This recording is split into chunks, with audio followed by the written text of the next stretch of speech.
Class 11 accountancy chapter rectification of errors question number 30। Question number 29 हम लोग solve कर चुके हैं। अब क्वेश्चन नंबर 30 सॉल्व करेंगे। क्वेश्चन नंबर 30 एक बार बुक से आप मैच कर लीजिए। क्वेश्चन नंबर 30 क्या है? A book keeper find that the total of his trial balance disagree by 2800। यानी इसका ट्रायल बैलेंस जब वो बना रहा था तो उसका ट्रायल बैलेंस में 2800 से वो डिसएग्री था। डिसएग्री मतलब उसको समझ में नहीं आ रहा था कि गड़बड़ कहाँ है। तो ही टेम्परेली डेबिट से suspense account with this amount and closes the books. तो क्या किया उसने? टेम्परेली कुछ समय के लिए 2800 को सस्पेंड अकाउंट में पोस्ट कर दिया डेबिट साइड। ठीक, ये on an examination of the book the following error are discovered. लेकिन जब बुक्स एग्जामिन होने लगे तो उसको वो गलतियाँ मिली। पहली गलती कहाँ मिली? The total of purchase return book 710 was posted twice. ठीक है, ये बुक अब क्वेश्चन मैच कर लीजिएगा क्योंकि अब हम क्वेश्चन सॉल्व करेंगे। ठीक, अब हम क्वेश्चन सॉल्व करते हैं। क्वेश्चन नंबर फर्स्ट ये था कि जो परचेस रिटर्न बुक है वो 710 से 2 बार रिकॉर्ड हो गया। 2 बार रिकॉर्ड होने का मतलब क्या है कि परचेस रिटर्न को क्रेडिट जो करना था, इस क्रेडिट को 2 टाइम्स कर दिया। ठीक, 2 बार कर दिया।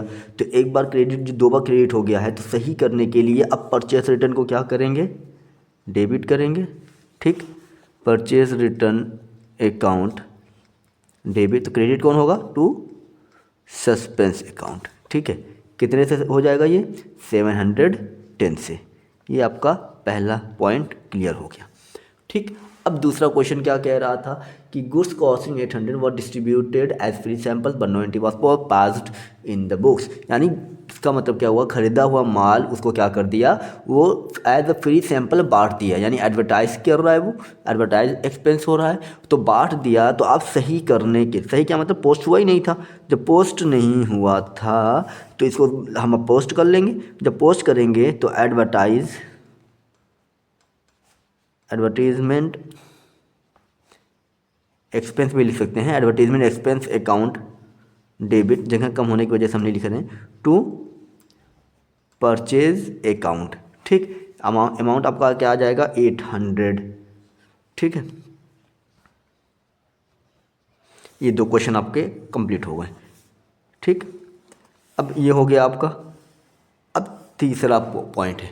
तीसरा पॉइंट क्या कह रहा है कि purchase of machine for 5600 on credit was over recorded in purchase book at 6500।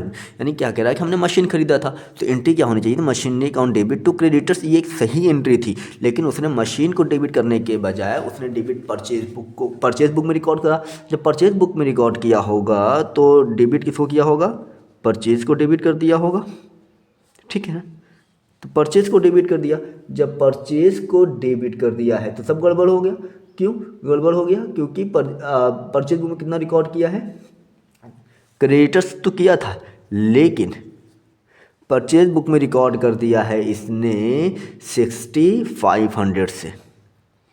Purchase account debit to creditors कितना कर दिया? 6500। तो ज़्यादा कर दिया ना, हम ज़्यादा थोड़ी देंगे। अमाउंट भी गड़बड़ हो गया, एंट्री भी गड़बड़। क्रेडिटर्स तो आपका सही हुआ है लेकिन अमाउंट ज़्यादा हो गया। अब सही करने के लिए मशीनरी को डेबिट करेंगे। ठीक है, मशीनरी अकाउंट डेबिट, मशीनरी को डेबिट किया। मशीनरी को डेबिट कितने से करेंगे? 5600 से। अब टू क्रेडिटर्स पे कितना ज़्यादा रिकॉर्ड किए थे? 900 रुपये ज़्यादा रिकॉर्ड किए थे तो क्रेडिटर्स को भी डेबिट करेंगे। ठीक है, कितना ज़्यादा हुआ था? 900 टू परचेज अकाउंट। बात समझ रहे हैं आप? 6500। ये पॉइंट नंबर 3 भी क्लियर हो गया। अब पॉइंट नंबर 4 देखेंगे। पॉइंट नंबर 4 ये है कि cash sales to Ramlal for 1200 were recorded in cash book as well as in sales book and were posted from both. यानी हमने क्या किया कि हमने रामलाल को नगद बेचा था। ठीक है, मतलब जब नगद बेचे हैं तो रिकॉर्ड कैश बुक में तभी होगा। अब देखिए एंट्री क्या बनी है? एंट्री ये बनी, हम सही एंट्री ये होना चाहिए cash account debit to sales account, लेकिन उसने क्या कर लिया? दोनों जगह रिकॉर्ड कर लिया। अब सही करने के लिए कैश सेल है, नगद बेचा था, सही करने के लिए अब क्या करेंगे? सेल्स को डेबिट कर देंगे और क्या नाम है, रामलाल को क्या कर देंगे? क्रेडिट कर देंगे। क्यों? क्योंकि सेल्स बुक में रिकॉर्ड किए हो। तो देखिए क्या होता है, रामलाल को डेबिट करेंगे टू सेल्स अकाउंट, अमाउंट कितना आएगा, अमाउंट आपका आ जाएगा 1200, ठीक है, ये आपका आ गया 1200, ये भी हो गया पॉइंट। अब पॉइंट नंबर 5, पॉइंट नंबर 5 आपको क्या कह रहा है कि जो क्लोजिंग स्टॉक है वो 1500 से ज़्यादा आगे दिखा दिया है। मतलब क्लोजिंग स्टॉक आता किस में है आपका 15, क्लोजिंग स्टॉक आपका आता है कि सही एंट्री ये बनेगी ट्रेडिंग अकाउंट, मतलब सही एंट्री क्या होती है, trading account debit to closing, नहीं closing stock debit to trading account, ये आपकी सही एंट्री है, ठीक है। क्लोजिंग अकाउंट डेबिट टू क्या कहते हैं, ट्रेडिंग अकाउंट, ये आपकी सही एंट्री है, ठीक है। अब लेकिन इसने क्या कर दिया, क्लोजिंग स्टॉक को इसने 1500 से ज़्यादा दिखाया है, तो 1500 से ज़्यादा का मतलब क्या हो गया, क्लोजिंग अकाउंट को डेबिट तो किया लेकिन प्लस 1500 से ज़्यादा कर दिया। तो सही करने के लिए अब ट्रेडिंग अकाउंट को क्या करेंगे हम लोग, सही करने के लिए ट्रेडिंग अकाउंट को डेबिट करेंगे और क्लोजिंग स्टॉक को क्रेडिट कर देंगे, दोनों उल्टा रिसिप्रोकल हो जाएगा। जब रिसिप्रोकल कर देंगे तो ये ऑटोमेटिक सही हो जाएगा।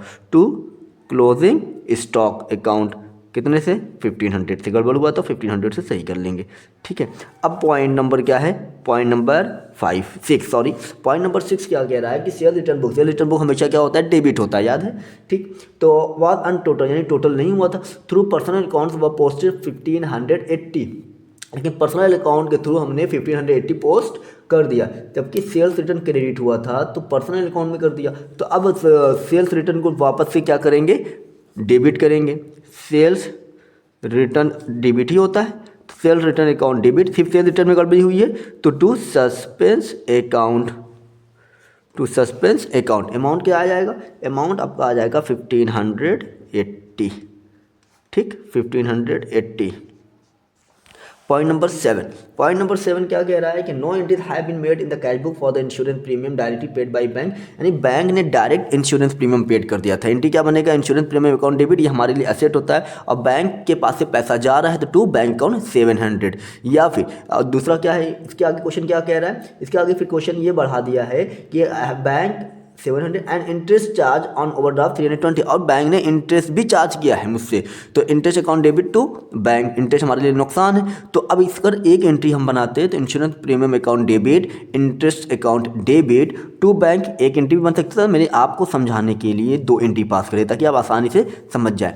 अब देखिए ये हो गया, तो अब क्या हुआ, इसकी कोई एंट्री नहीं हुई थी। जब कोई एंट्री नहीं हुआ था इसका मतलब क्या करते हैं, एंट्री करना भूल गया होगा, एंट्री नहीं हुई थी तो हम क्या कर लेंगे, एंट्री कर लेंगे। जब हम एंट्री करेंगे तो आपकी एंट्री सेम वही रहेगा, insurance premium account debit, interest account debit to bank account, same both, मतलब एंट्री क्या रहेंगे, सेम रहेंगे to bank account. Insurance premium में कितना आएगा 700, इसमें कितना आएगा 320, टोटल 1020, ठीक है, टोटल 1020 होंगे, ठीक। अब लास्ट पॉइंट क्या कह रहा है कि a sum of 2000 for drawings on the credit side of cash book was not posted to the drawings account, यानी क्या कह रहा है कि ड्राइंग 200 रुपये का हुआ था on the credit side of cash book was not, cash book के क्रेडिट साइड ये रिकॉर्ड नहीं हुआ था। कैश बुक के क्रेडिट साइड का मतलब क्या है, तो ड्राइंग डेबिट होना चाहिए था, तो इसने ये रिकॉर्ड नहीं हुआ था तो हम रिकॉर्ड कर लेंगे, सिंपल क्वेश्चन है। तो ड्राइंग अकाउंट डेबिट तो क्या आ जाएगा टू सस्पेंस अकाउंट, कितना है 200 रुपये, ठीक। ये हो गया आपका क्वेश्चन सॉल्व। क्वेश्चन नंबर 30 आपका ये सॉल्व हो गया। अगर इनकेस फिर भी कोई डाउट है तो आप हमसे क्वेश्चन पूछ सकते हैं, ठीक।